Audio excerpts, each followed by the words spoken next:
Això és una mostra que està feta fa uns 10 anys i és una inquietud meua i una inquietud que tota la gent que treballem en el món de l'educació i més la gent que treballeu així en esta catedral de l'ensenyament, pues vivim.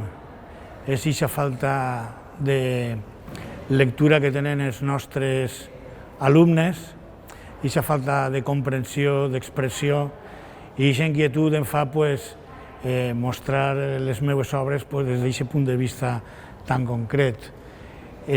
La mostra està composada per una treintena d'obres, així hi ha una xicoteta representació.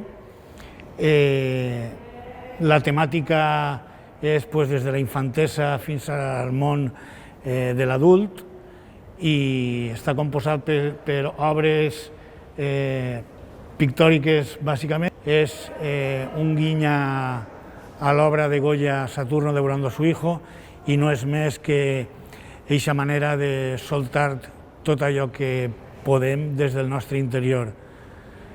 I res, espero que gaudiu de la mostra, donar les gràcies a la direcció, a Anna com a degana i molt especialment a Rafa Fernández, qui ha fet possible que fem aquesta mostra en aquest espai tan excel·lent.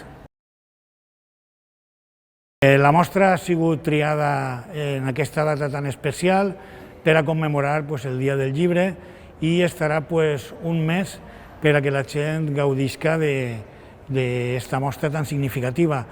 En l'exterior, com vos comente, tenim l'obra de Saturno, la qual està plena de llibres i dels que vosaltres podreu triar i agafar el que vulgueu, perquè els llibres són per a que tot el món gaudisca d'ells.